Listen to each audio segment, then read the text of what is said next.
She's ready to go to Arizona.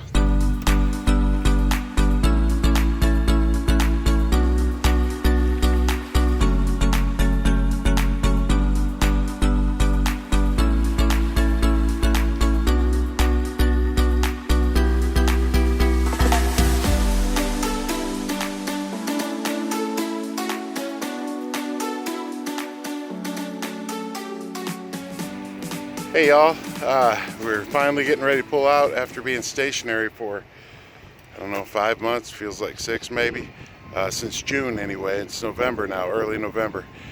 This will be our first time pulling. If you remember, I'll put a link to the video that we did the lift on our camper. We did about a 5-inch lift with an axle flip kit. And so now you can see, if you've seen our previous videos with the camper, how much lower it's at. Now look at all the clearance we got under there. Pretty awesome. So now this will be our first trip with it, so we're going to see how it pulls. We're just going to go a couple hours, so it'll be a nice test drive for it. Last night we went through and greased all the bearings and checked all the brakes and checked all the air pressure. So we should be ready for a good road trip now. Start off with about 2.5 to 3 hours, and that all goes well, we'll say she's ready to go to Arizona. It's fun to videotape Kim when she's not looking. I'm ready to go.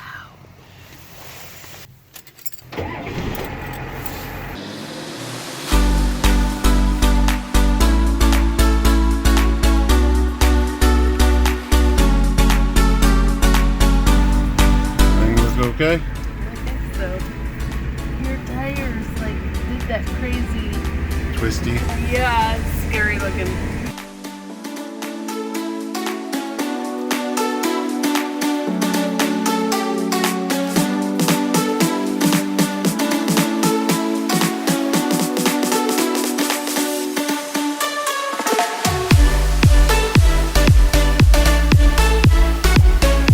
Where are we going, Max?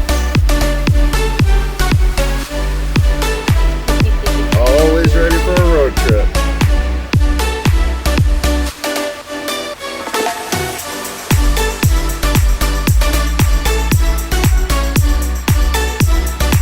Ready, Max?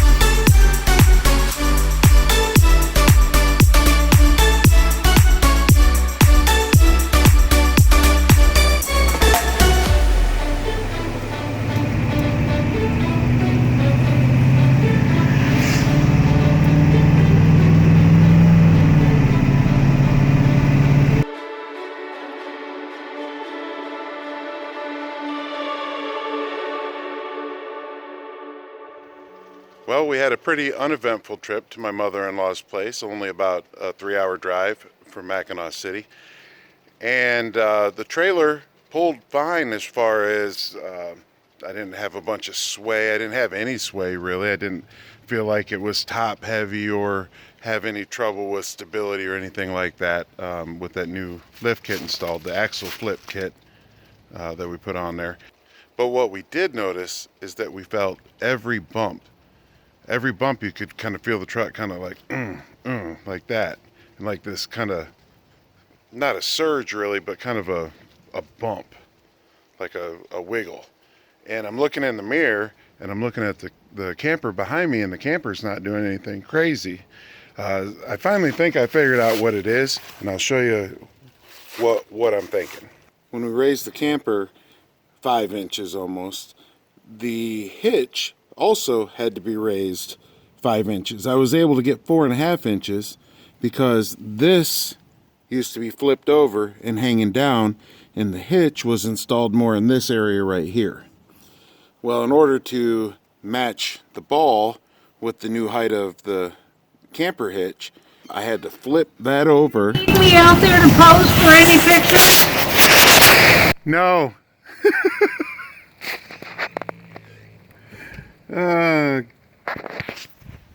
God bless my mother-in-law. She's fantastic. Mother-in-law and father-in-law are tops. So anyway, let's carry on. In order to raise the ball to the hitch height of the camper, I was able to get 4.5 inches by flipping this over, and it's got a longer section here than it did here, and then putting this all the way into the top holes on this end. I got 4.5 inches. Now here's the problem. When the ball or the hitch is locked in down here, it's hanging down, so it wants to push down. Okay, the weight of the camper sitting on here wants to push it down, and when it's down here, it's hanging down, so it's pretty solid there. But when it's up here, up high, it has all kinds of leverage, so any wiggle that you have in your receiver right here between the hitch going in and the receiver, you're going to feel it. I think this is what's happening anyway. So when you go side to side, you're going to feel all of that. Or when you're stopping, this is wanting to go down, so it's going side to side, or comes up like that. The camper could actually push that sort of forward like that. Whereas if it's down here, it's going to push just into the hitch or down, which it's already sitting there. Off the top of my head, I can't think of a great solution for this, and I'm definitely open to ideas. If you've had this problem and solved it, I would really appreciate it if you'd put in the comments down below how you fixed it. The only thing I can think of right now is to put some shims in between the hitch and the receiver. Up top there, you see the gap, and then on each side to sort of prevent that sideways movement. We did try also putting the hitch in my father-in-law's receiver on his truck, which is a good bit newer Ford. I'm not sure what year it is, and it did the same thing. So I don't feel like it's a problem with necessarily the receiver being something wrong with it. I think it's just that height of the ball being up above the receiver. Probably later on next week, I think I'm going to go ahead and try and put some shims in the receiver and see if I can't take the wiggle out of it that way. And as we make our way out to Arizona, if we find a good solution, I'll post that up here and let you know what we did. But like I said, if you've had this problem and you've already solved it, please put in the comments below. We would love to have a good solution for this problem. It's not a deal breaker by any means. It's not that bad, but to take that little kind of bump on every bump and just smooth things out like it was when it was lower, that would be nice. Feel good about the stability. We get this little bump worked out. I think we're going to be in really great shape and ready to do a lot of boondocking out in Arizona and along the way.